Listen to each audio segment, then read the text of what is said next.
Hey everybody, and welcome back to Sip and Talk. You know how this works. We find some really interesting stuff to think about, and we try to break it down for you. Today we're going to be talking about Elon Musk, and we've got some really interesting behind-the-scenes stuff. Yeah, we do. We got our hands on a recording of a recent meeting that Elon Musk had with Tesla employees. It was one of those all-hands meetings where everybody gets together and I guess he laid out his vision for the future. Exactly. And that's what we're going to be diving into today, trying to unpack what he said and what it all means. Okay, so let's jump right in. I guess the first thing Musk wanted to do was remind everybody what Tesla's all about, right? Yeah, he started off by talking about Tesla's core mission, which is to accelerate the world's transition to sustainable energy. Okay, makes sense. Yeah. But he didn't just talk about that, right? He's also been talking a lot about this idea of abundance. Right. He's saying that sustainable energy is actually the foundation for creating a future of abundance for everyone. Abundance. Okay, well, before we get into that, let's talk about some of the things Tesla's already accomplished, like 7 million cars produced. That's a lot of electric vehicles on the road. That's a huge number. And he's projecting they'll hit 10 million cumulatively by next year, which is just mind-blowing when you think about how young Tesla still is as a company. Yeah, I mean, the car business is notoriously difficult. There are so many moving parts, so many things that can go wrong. It's amazing they've been able to ramp up production so quickly. He definitely acknowledged that it's a challenging industry. He even said something like, the car business is hell. But even with that, he was super optimistic about the future. It's crazy to think how far they've come since the early days.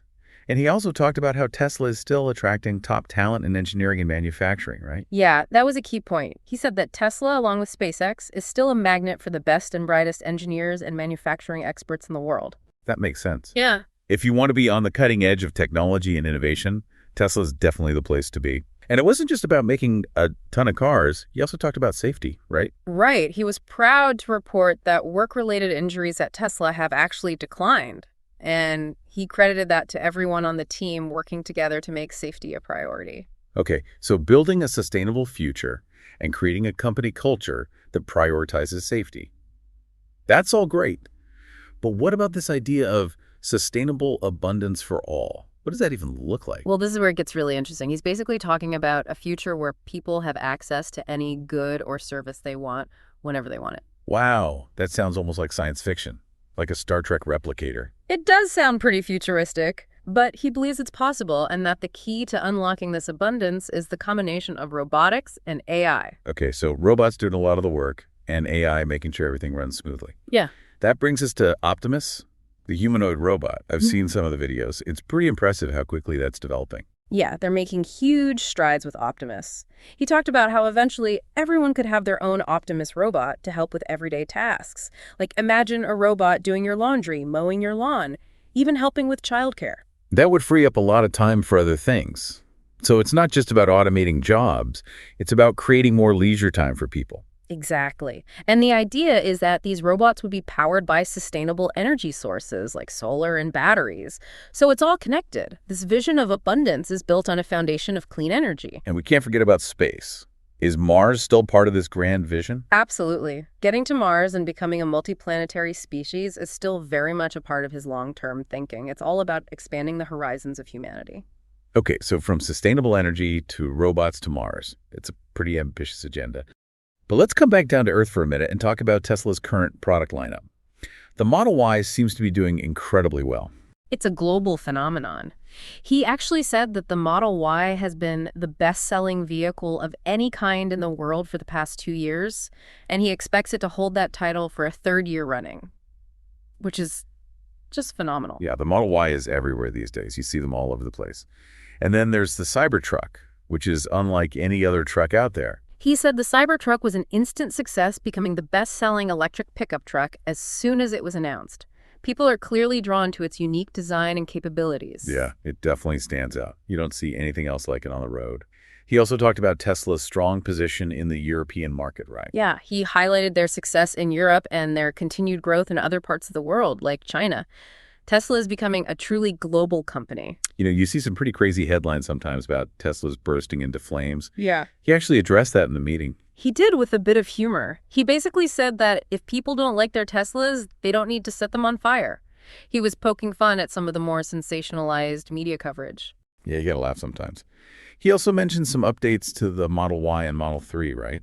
Yeah, he said they've made some upgrades and encouraged people to check them out. And for the Cybertruck, he highlighted its 5-star safety rating and the fact that it's bulletproof. Bulletproof. Wow, that's a pretty unique selling point. I don't think any other car company can claim that. And what about the Tesla Semi? That's been in development for a while. He sounded really excited about the Semi. He basically dismissed the naysayers who said it couldn't be done. He said they're ramping up mass production and envisioning millions of them on the road in the future with self-driving capabilities. Self-driving seems to be a really central part of this future he's envisioning. He made some pretty bold predictions about that. Yeah, he said he believes self-driving cars, mostly Teslas, will be everywhere within 5 years. He's also anticipating that global regulators will approve full self-driving within that time frame. 5 years. That seems really ambitious. Yeah. But he pointed out that their current cars already have the hardware for full self-driving, right? Exactly. He said that most of the Teslas on the road today, and he expects over 10 million of them to be out there next year, already have the necessary cameras and computers for full autonomy. It's just a matter of the software catching up. And that's where the potential for a huge shift in how we use cars comes in. Right. He explained that with full self-driving cars could be utilized 10 times more than they are today. So instead of your car sitting idle in a parking lot most of the time, it could be out there working as a robotaxi or doing other things. So your car could actually make you money while you're not using it. That's a pretty radical concept. It is. It's a complete paradigm shift. He even mentioned Kathy Wood from ARK Invest as someone who really understands the magnitude of this potential change. It could transform transportation, urban planning, and the entire economy. It's mind-boggling to think about the ripple effects. Something like that could have. Okay, so we've got self-driving cars, robots that can do our chores, and a mission to get to Mars. But let's not forget about the here and now. Yeah. He also talked about service and the supercharger network. Yeah, he stressed the importance of providing excellent service to customers. He said he wants people to love the service experience at Tesla. And he highlighted the supercharger network, which continues to expand, making it easier than ever to travel long distances in a Tesla. I think range anxiety is still a big concern for a lot of people when it comes to EVs. But he seemed pretty confident that with the supercharger network, that's no longer a real issue. He even joked that you'd probably need a bathroom break before your Tesla needs to recharge on a long road trip. And with the newer V4 superchargers, charging times are getting even faster. So you can grab a coffee and be back on the road in no time. Yeah. Now, beyond cars, Tesla's also doing a lot with batteries for homes and the power grid, right? Yeah, the demand for their Powerwall home battery system and their Megapack utility-scale battery system is huge. Yeah. He talked about their massive factory in Shanghai and the advancements they've made with Powerwall 3, which can provide backup power to homes during outages. That's becoming more and more important as we see more extreme weather events and grid instability. Having a reliable backup power source for your home could be a lifesaver. Absolutely. And the Megapack is playing a crucial role in stabilizing electricity grids and enabling the transition to renewable energy sources like solar and wind. He even compared it to how satellites work, using solar panels and batteries to power themselves in space. That's a cool analogy. He seems to believe that eventually most of Earth's energy will come from solar power, with batteries providing storage and grid stability. He even suggested that all those power walls in homes could collectively act as a giant virtual power grid, making the whole system more resilient and efficient. It's a pretty fascinating vision. So we've got sustainable transportation, sustainable energy robots for our homes, and a plan to get to Mars. What's the glue that holds all this together? Well, behind all of this is an incredible amount of computing power and AI. He talked about their progress in making their own battery cells, aiming to have the lowest cost per kilowatt hour, and they're investing heavily in the entire battery supply chain. And he talked about all those new factories they're building around the world, right? Yes. He mentioned new factories in Berlin, Fremont, Austin, Shanghai, New York, and Nevada. It's a truly global manufacturing operation. And then he got into the AI side of things, which is where it gets really mind-blowing. Yeah, this is where it starts to sound like science fiction. He highlighted their Cortex-1 AI training supercomputer, which is one of the most powerful in the world. It has over 50,000 GPUs, and they're planning to double that to 100,000. This is what they're using to train the self-driving AI using all the data they're collecting from the cars on the road. 100,000 GPUs. It's hard to even comprehend the scale of that computing power. It's massive. And they're also developing their own custom AI training chip called Dojo. Dojo 1 is already up and running, and Dojo 2 is in development, which he said will be 10 times better. So they're constantly pushing the boundaries of AI hardware and software, and all the Teslas on the road right now have their own special AI computer built in, right? Yes. Every Tesla now comes with Autopilot Hardware 4, or AI4, which is a very powerful, energy-efficient AI inference computer. He even hinted at future versions, AI5, AI6, and so on. It's incredible to think about how much AI is packed into these cars now. He even mentioned cars driving themselves around their factories. Yeah, he talked about how their Fremont factory cars can now drive themselves from the end of the production line to the parking lot, and they're starting to implement that in their Austin factory, too. It's a pretty amazing demonstration of their self-driving capabilities. So how's the progress on full self-driving for consumers? He said they've made significant progress and that interventions by drivers are becoming very rare. Their goal is for full self-driving to be 10 times safer than human drivers because the AI is never tired or distracted. 10 times safer than a human driver. Yeah. That's game changer. And even if you don't want to use your car as a robotaxi, just the time-saving aspect of full self-driving is huge. Exactly. He said that even for personal use, full self-driving could give people back a lot of time that they currently spend driving. Imagine having an extra hour or two every day. I could get so much more done. Okay, so let's go back to Optimus the robot for a minute. It sounds like they're making some real progress there. Yes. He talked about some significant advancements, including a new hand and forearm with 22 degrees of freedom. The robot is learning to walk and even catch balls. He believes Optimus is now the most sophisticated humanoid robot on the planet. He seems really passionate about this project. Yeah. Why does he think Tesla is uniquely positioned to build something like Optimus? He said that Tesla has a unique combination of advantages. First, they have a ton of real-world AI data from their cars.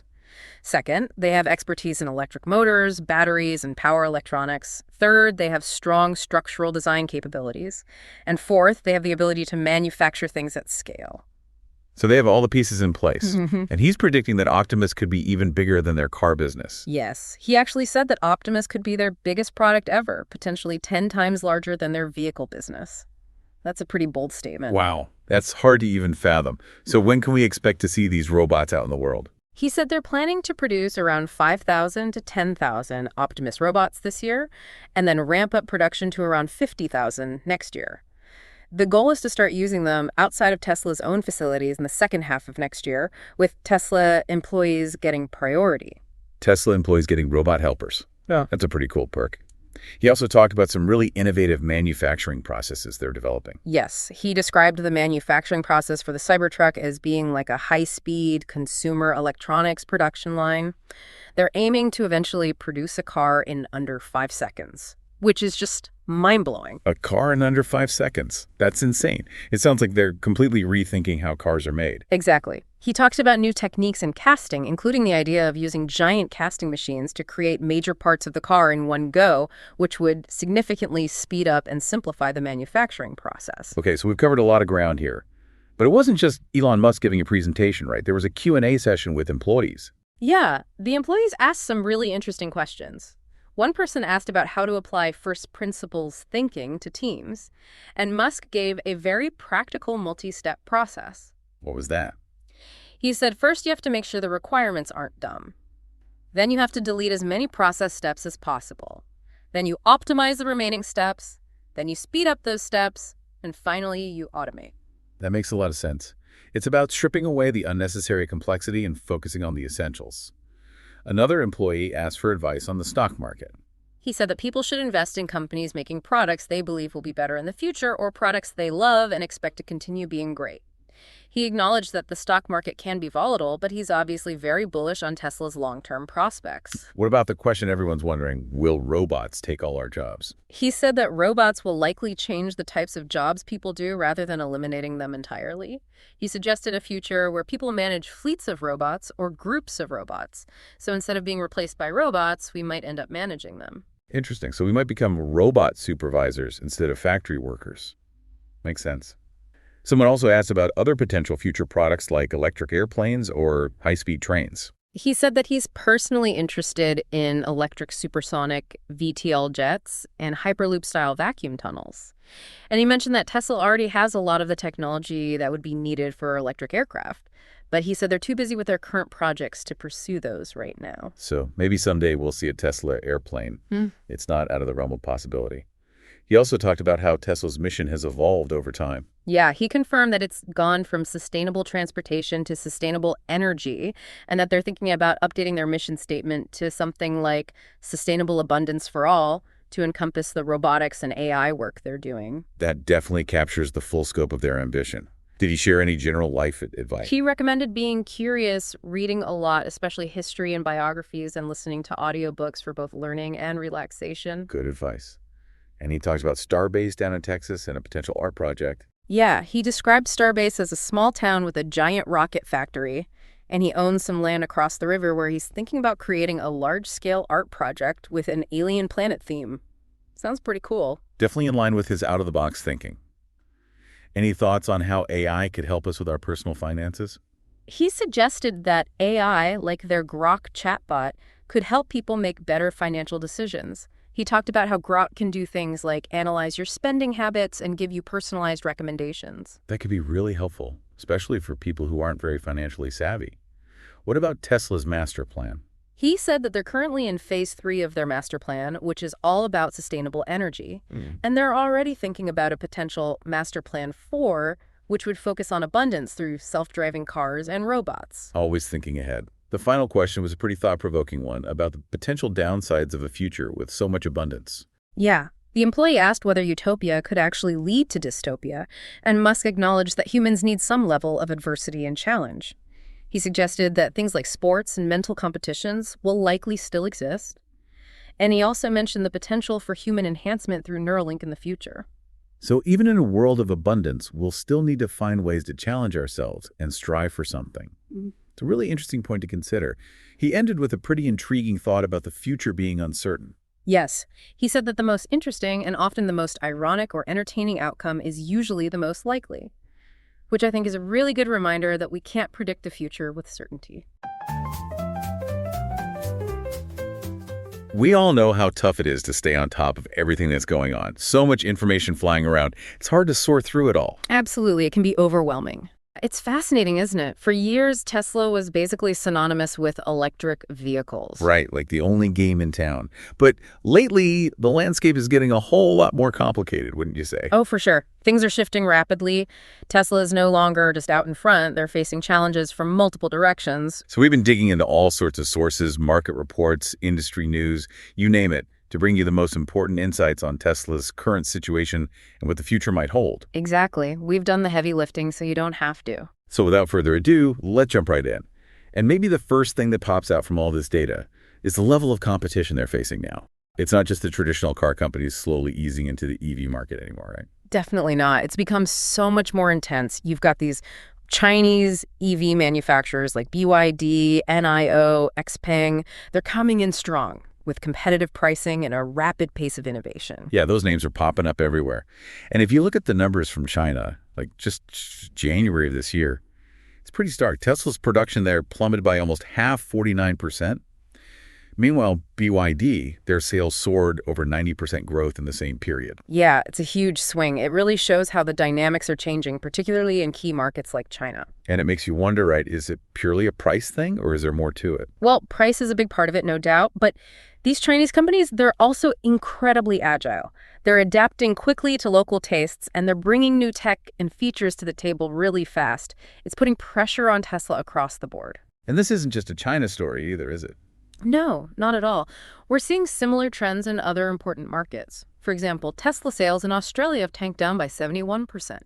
In Germany, it's even more dramatic, 76% decline there. And across a bunch of European countries, Tesla's looking at sales drops of over 40%. Even in the US, their home turf, they had an 11% dip in January. That is surprising. I mean, the Model Y is still dominating the US EV market, 42% market share. That's right. They're still a major player here. But the overall trend is clear. They're facing serious competition on a global scale. So how do they respond to this? What are some of the strategies they might use to kind of regain their footing? Well, one key move they've got planned is this more affordable EV they're supposed to be launching in 2025. Right, I've heard about that. If they can hit a lower price point, it could be a game changer. It would let them compete more directly with those newer players that are undercutting them on price. Makes sense, yeah. Making EVs more accessible to more people is going to be huge for widespread adoption. What else are they looking at? Well, improving the user experience is always a top priority. And for EVs, that means things like expanding the charging infrastructure. Their partnership with Shell, for example, could be a big advantage. Right, more charging stations. Exactly. And then there's the potential of new markets, places like other parts of Asia, or emerging economies where EV adoption is still in its early stages. They might find less competition and more opportunity for growth there. Interesting. Oh, and of course, financing options making it easier for people to afford the upfront cost of an EV. That could make a big difference, too. Yeah, all classic strategies for navigating a competitive market. Now let's shift gears a bit. One of Tesla's big claims to fame has always been their cutting-edge tech, right? Are they facing challenges there as well? Oh, absolutely. This is another area where things are getting really interesting. Tesla's autopilot system, their driver assistance features, and then their full self-driving or FSD technology. It's all very advanced stuff, but there are still some major hurdles. Like what specifically? Well, first off, the sheer technical challenge of actually achieving full autonomy is immense. It's a much harder problem to solve than many people realize. I can imagine. And then there's the regulatory landscape, which is a total patchwork right now. Different countries, different states, all with their own rules and regulations. It's a nightmare to navigate. Yeah, I can see how that would be a major headache. Oh, and then, of course, there are still safety concerns. There have been accidents, and people are understandably cautious about handing over full control to a computer, especially when it comes to something as important as driving. For sure, safety has to come first. Definitely. Plus, Tesla's not alone in this race anymore. You have companies like Waymo and Cruise. They're making significant strides in autonomous driving technology, too. It's a crowded field. Yeah. And what about the Optimus robot? That's another one of those projects that makes people think about Tesla as a real innovator. Yeah, it definitely captures the imagination. But again, they're not alone in this space. Companies like Boston Dynamics, Agility Robotics, they've been focused on humanoid robots for a long time. And the truth is, this whole area of robotics is still in its very early stages. There are huge technical challenges to overcome. Will these robots be reliable, safe? And then what about public acceptance?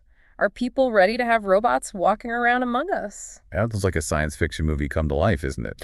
It is, kind of. And then there's the whole issue of regulation. We need clear guidelines for how these robots will operate in the real world. So, yeah, it's all very exciting, but there's a long way to go. It reminds me of what happened with the Model 3 production, a few years back. They kind of went all in on automation then, and it didn't really go as planned. That's a great point. It's a good example of how technology isn't always a silver bullet. Back in 2018, their goal was to produce 5,000 Model 3s a week, but they were struggling to hit even half that number. Yeah, I remember hearing about that. Elon Musk even admitted later on that they had over-automated the production process and that it was a mistake. They kind of underestimated the importance of human adaptability, the ability of people to solve problems and adjust to changing conditions on the fly. That's a good lesson, actually. It's not always about more tech. It's about the right mix of tech and human skill. Exactly. So looking ahead, what does Tesla need to do to maintain its edge, technologically speaking? Yeah, good question. Well, for one thing, they need to keep investing heavily in research and development, particularly in areas like battery technology, getting better range, faster charging, and lower costs. And of course, they can't afford to fall behind in the autonomous driving race either. Makes sense. And another crucial thing is going to be working more closely with regulatory bodies. They need to be proactive in helping to shape the rules and standards that will govern these new technologies. It can't just be a free-for-all. Right. They need to be part of the conversation. Exactly. And then there's the potential of strategic partnerships. They could team up with other companies, maybe even governments, to accelerate progress. And we've also seen them making moves into things like AI and data centers, which could become important sources of revenue for them down the road. Interesting. So we've talked about the competition, the tech landscape. What about the financial side of things? Are there economic pressures at play here too? Absolutely. You can't talk about Tesla without talking about the economic context. And the reality is their stock price has taken a big hit this year. It's down 48% from its peak in December and almost 40% since the start of the year. Wow, that's a significant drop. It is. And this kind of decline, it usually signals that investors are worried about future growth. There are concerns that maybe Tesla's not going to be as profitable as they once thought. I see. And when you look at Tesla's price-to-earnings ratio, it's still pretty high compared to traditional car companies. That suggests some people might think the stock is overvalued, especially if growth starts to slow down. And the wider economic situation probably isn't helping either, right? Interest rates going up, talk of a possible recession. Yeah, all of that plays a role. higher interest rates make big purchases like cars less appealing. And if the economy does take a downturn, people are going to be more cautious about spending money, especially on luxury items like high-end EVs. Makes sense. And then you have the whole issue of tariffs and supply chain vulnerabilities. Tesla has actually been pretty vocal about the potential impact of retaliatory tariffs on their exports. They could get hit with extra costs that would hurt their bottom line. Yeah. And there's always the risk of losing those EV tax credits that make their cars more affordable. Right. Those are a big incentive for buyers right now. They are. And then there's the reliance on specific components like batteries. A lot of those come from overseas, so they're vulnerable to geopolitical risks and supply chain disruptions. It's a complex web of factors. So how can Tesla deal with all these economic pressures? Well, they might need to adjust their pricing strategy, become more competitive. Offering better financing options could help too, especially with interest rates being what they are. Yeah, that could make a difference for some buyers. And diversifying their supply chain is crucial, so they're not so dependent on any one region or supplier. That gives them more resilience in the face of disruptions. Smart move. And again, their investments in AI and data centers might pay off here, providing some new, more stable revenue streams. And they're also ramping up production capacity with the goal of building 2.5 million vehicles in 2025. More vehicles. Yeah. The idea is that by producing more, they can bring down costs and potentially offer more competitive pricing. It's all about economies of scale. Okay, so we've covered competition, tech, the financial picture. Now let's talk about something a little more sensitive. The public perception of Tesla and the influence of Elon Musk. It seems like this has become a real factor in the challenges they're facing. You're absolutely right. It's undeniable at this point. A significant part of the headwinds Tesla's facing can be directly linked to the public reaction to Elon Musk's, his leadership of the X platform and his increasingly prominent political views. Yeah, X, formerly known as Twitter, right? Exactly. There have been some pretty dramatic changes over there since he took over, mass layoffs, especially among the content moderation teams, which has led to concerns about an increase in harmful content on the platform. And then there was the decision to reinstate a whole bunch of accounts that had been previously banned, including some really controversial figures. Yeah, I remember that causing a lot of uproar. It did. Bringing back accounts like Donald Trump and Tommy Robinson, for example, alienated a lot of people. And then the changes they made to the Blue Verified system, it made it harder to tell who was a legitimate, credible source and who was just paying for a blue checkmark. It created a lot of confusion and distrust. And those decisions have had a real impact, haven't they? Like, a lot of advertisers have pulled out of X. Hundreds of them. Big names, too, like Lego and Nestle. They just don't want to be associated with a platform that's seen as increasingly toxic. That's a big financial hit. It is. And it's not just about content moderation either. There have been lawsuits filed against organizations that have reported hate speech on X, and Musk himself has shared some pretty questionable stuff, even engaging with QAnon-related content. Yeah, I've seen some of that too. It's all contributed to this perception that he's promoting a certain agenda, and that's made a lot of people uncomfortable. And it's not just happening on X either, right? He's become more politically active in the real world too. Big donations to pro-Trump political groups, endorsements, even commenting on international politics. It's all very public, and it's definitely created a strong impression of where his political sympathies lie. And all of this has had a noticeable impact on the Tesla brand, hasn't it? It has. We've seen significant sales drops in some key European markets, especially in January of this year. Places like Germany and France, some Tesla models saw sales plummet by around 60%. There have been some pretty public displays of anger directed at Tesla, haven't there? Yeah, there have been protests, even vandalism, showrooms being targeted, cars getting graffitied, that effigy of Musk that was paraded around in Italy.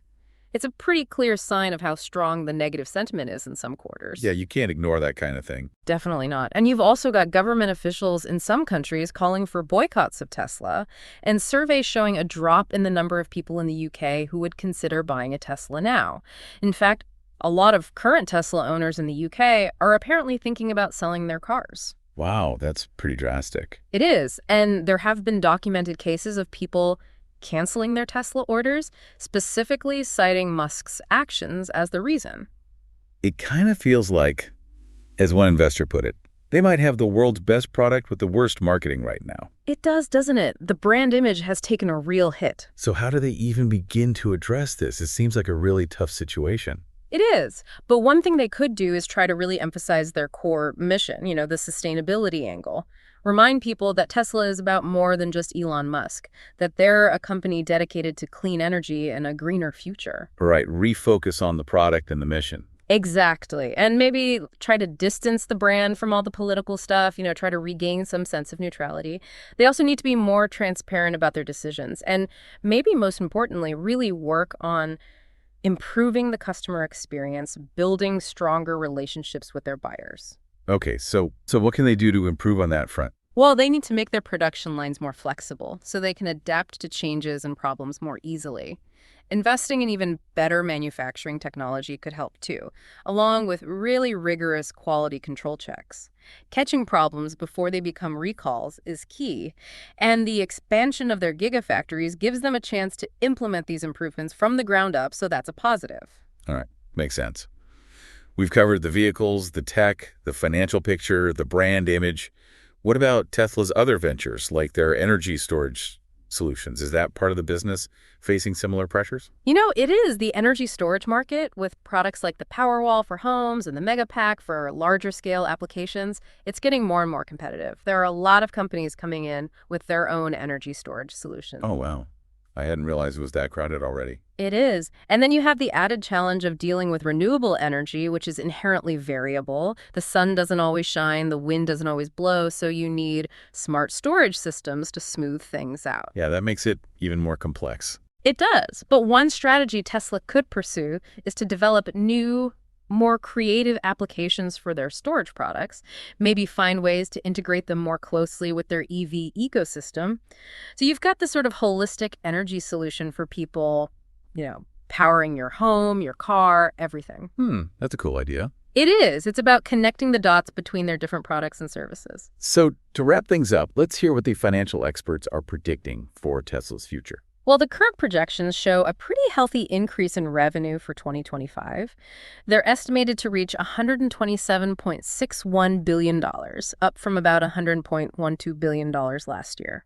And earnings per share are expected to jump significantly, too.